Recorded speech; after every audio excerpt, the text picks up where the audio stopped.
वज्जायाणम नमो लोये सविशाउणम। पंच परमेष्टि भगवंतों की, आचार्य भगवान गुरुवर विच्युत सागर जी महाराज की।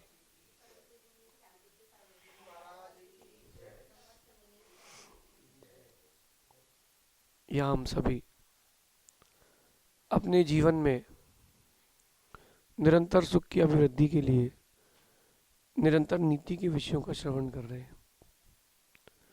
नीति का ज्ञान कभी समाप्त नहीं होगा, क्योंकि व्यक्तित्व का निखार कभी समाप्त नहीं होता। हर दिन आप चाहो तो अपने व्यक्तित्व में एक नया निखार कर सकते हो, शब्दों से, भावों से, क्रियाओं से। हर दिन आप एक नया निखार कर सकते हो, गुणों को ग्रहण करके, अवगुणों को छोड़ करके। हर दिन आप अपने जीवन में नीति का प्रयोग करके स्वपर के जीवन में सुख की वृद्धि कर सकते हो। लेकिन नीति टाइमिंग का खेल है, प्लेसमेंट और टाइमिंग। कोई जैसे खिलाड़ी खेल खेलता है तो उसके पास दो चीज़ें बहुत मुख्य है, प्लेसमेंट और एक टाइमिंग। टाइमिंग सही है, प्लेसमेंट गलत है तो रन नहीं मिलेंगे। टाइमिंग सही है, प्लेसमेंट सही है, टाइमिंग गलत है तो भी रन नहीं मिलेंगे। कि खाली जगह वहां धीरे से मारा है, नहीं, वो उसके लिए मैचअप चाहिए। ऐसे व्यक्ति को अपने जीवन के निखार के लिए इन सब चीज़ों का मैचअप चाहिए। और जो लोग ज़्यादा बोलते हैं वो नीतिकार नहीं बन पाएंगे। नीतिकार सबका सुनता है और फिर धीरे से कहता है। आज की नीति बड़ी गंभीर है, समझना है अगर उसे तो बोलने दो उसे। समझना है अगर उसे तो बोलने दो उसे। हर इंसान अपनी जुबान के पीछे छिपा होता है।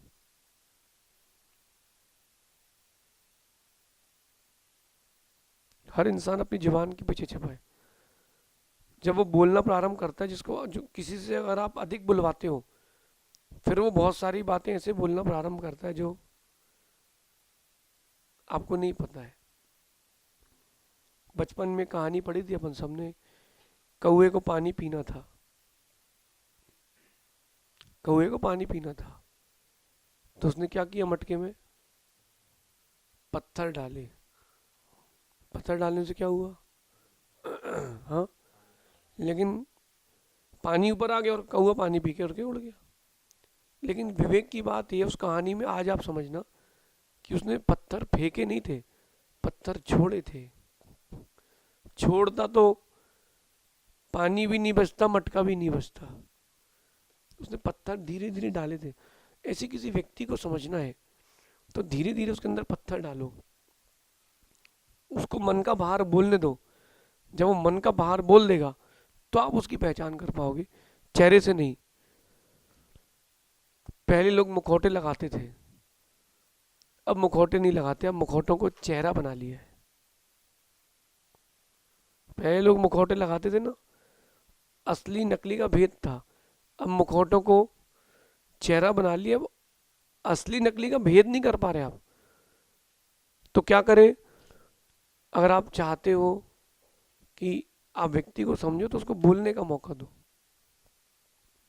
जितना वो बोलेगा उतना आपको समझ में आएगा झूठ कह रहा है कि सही। ये लगभग नीति की शतक हो चुकी है पूरी। 100 क्लास तो हो गई तुम्हारी नीति की, 100 क्लास से अधिक अपनी हो चुकी है। अगर क्रम क्रम से आपने पूरी नीतियां सुनी है, इतना तो विवेक आ गया होगा कि कैसे करना है, क्या नहीं करना है।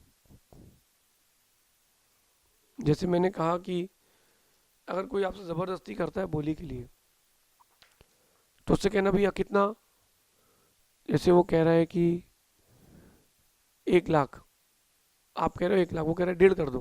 तो उसने कहा हाँ ठीक है, बोले 50 इनके, 1.5 आपके बोलना है, 1.5 आपके बोलना है भैया, इनके 1.5 बोल दो आप। वो नहीं बोलेगा दोबारा आके तुमसे। बोले आपको लेना है तो आप लो ना भैया, हमारे पीछे क्यों पड़े हो?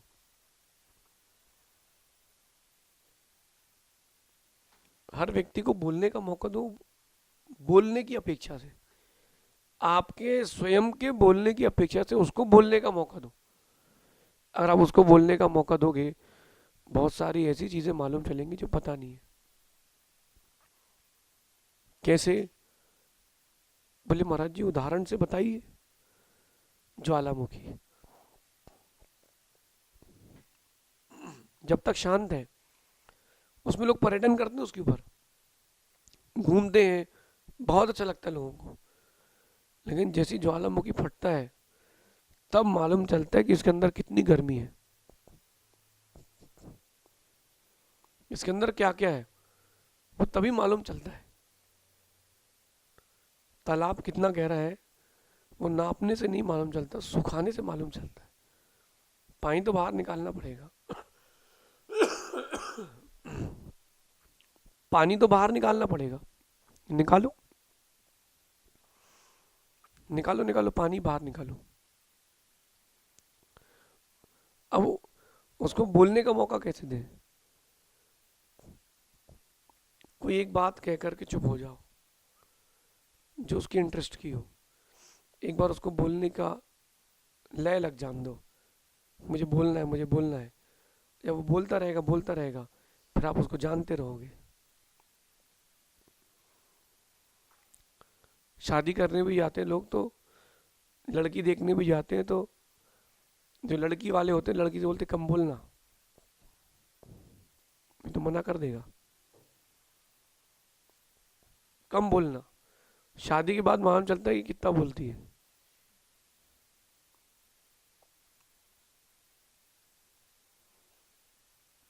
जितना व्यक्ति बोलेगा आप उतना उसको अधिक पहचान सकते हो, और पहचान सकते हो, जान सकते हो, और हमारे लिए ये उपयोगी है कि नहीं ऐसा जानकर छोड़ भी सकते हो। बुद्धि से काम करो, विवेक से काम करो। ये हमारे जीवन का बहुत बड़ा अनुभव है कि व्यक्ति का चेहरा कुछ और है और व्यक्ति के अंदर के भाव कुछ और है। हर व्यक्ति ये नहीं है कि हर व्यक्ति आपसे आपकी सेवा के लिए जुड़ा हो। स्वार्थ पूर्ति के लिए भी बहुत सारे लोग आते हैं, बस अपना काम हो जाए फिर ओम शांति। कुछ लोग ऐसे भी आते हैं कि उनको सेवा से मतलब है और कोई चीज से प्रयोजन ही नहीं है। जिनको सेवा से मतलब है, कोई और चीज से प्रयोजन ही नहीं है, ऐसे लोगों को जोड़ो, ऐसे लोगों से जुड़ो। जो लेवन केवल जो स्वार्थ के लिए आया है, हानि पहुंचाने आया है, उससे मत जोड़ो। उसका भी तरीका है। जैसे कि ये भाई आया और ये चाहता है, ये आपकी बात सुनने आया है कि आप क्या बात कर रहे हो, ये बात जाकर के वो आपके विरोधी से कहेगा। आपको इतना तो मालूम चल जाता है कि खबरी लाल है ना। तो आप क्या करो, दिमाग से काम करो, और रिकॉर्डिंग कर रहा है आपकी बात की, तो आप वो बात कहो जो आपको उस तक पहुंचानी है, जो पहुंचा नहीं पा रहे हो।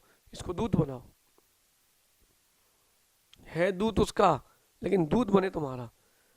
ये नीति कहती है कि एक जगह, एक बार की बात है, मेरे साथ हुआ तभी बिहार में ही। तो वो हम लोग की चर्चा सौदे चल रहा था और रिकॉर्डिंग करने फोन लेकर के आ गए महानुभाव। तो हमने कहा ठीक है, हम देख तो लिया हमने, नहीं ठीक है। और फिर हमको जो जो उन तक पहुंचाना था सब हमने पहुंचा दिया। उन तक पहुंच गई, उनकी खबर भी आ गई कि आप हमारे बारे में गलत सोच रहे हो। मतलब हमने सही आदमी को समझ में आया था कि ये जासूस यही है, ये जासूस है। मैंने अपनी पूरी बात पहुंचा दी, और जो उन तक नहीं पहुंचानी थी वो कही नहीं।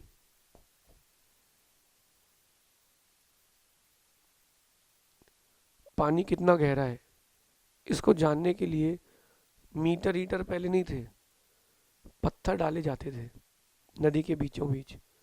शांत नदी में पत्थर डाल दो, वो जो गोले बनते हैं कितने दूर तक जाता है, उससे नदी की गहराई मालूम चल जाती है। पत्थर फेंको, आप उसको मौका दो बोलने का, और सामने वाले को मौका दो, तुम चुप रहो। आप जितना शांत रहोगे, प्रैक्टिस साइलेंस, आप जितना शांत रहोगे सामने वाला व्यक्ति उतना अधिक बोलेगा आपसे और आप उसको उतना जान सकते हो। लेकिन भाई मेरे धैर्य रखना पड़ेगा, दूसरों के शब्दों को सुनने के लिए धैर्य रखना पड़ेगा। हाँ सुनाओ, देखा नहीं आचार्य श्री को? बिहार में बोलेंगे अब वो सामने वाला बोलता रहेगा, अब वो सुनते रहेंगे, समझते रहेंगे क्या है। अगर कोई किसी वो जीव किसी की निंदा कर रहा है और तुम्हारा हितैषी है तो भूल जाओ कि तुम्हारा हितैषी है। अगर कल तुमसे काम नहीं बना तुम्हारी भी निंदा करेगा। वो प्रशंसात्मक वचन कह रहा है कि सब अच्छे हैं, सब अच्छे हैं, कर्म का उदय, सब अच्छे हैं। निंदा कर रहा है मतलब तुम्हारी भी करेगा, प्रशंसा कर रहा है मतलब तुम्हारी भी करेगा। जिसको भौंकने की आदत हो जाए और कोई ना मिले तो फिर वो मालिक के ऊपर भी भौंकता है। इस प्रकार समझना कि हम अपने जीवन में व्यक्ति को समझने का प्रयास करने के लिए सबसे श्रेष्ठ है उसको बोलने का मौका दो। आप मत बोलो, आप मत बोलो, उसको बोलने का मौका दो। उसको समझना है तो, और माल बेचना है दुकानदार को तो सामने वाले को बोलने का मौका ही मत दो। इतना बोलो कि उसका दिमाग बंद हो जाए। माल बेचना है तो उसको सोचने का मौका मत दो। कल अपना ही नीति वाली नहीं की नहीं, उसको सोचने का मौका ही मत दो। इतना बोलो। अगर कोई महिलाएं हैं उसमें तो सबसे बेस्ट है, क्योंकि ज़्यादा बोलोगे उसका दिमाग बंद हो जाएगा और फिर तुम जो बोलोगे वो सब करेंगी। माल बेचना है तो खूब बोलो, और व्यक्ति को समझना है, उसका माल चाहिए, शांत रहो, उसको सुनो। ये नीति अपनाओगे आज, कहीं ना कहीं आज अपना के देखना, आपको बहुत बड़ा फायदा होगा। सुख के साथ साथ किसी और चीज़ की वृद्धि भी होगी।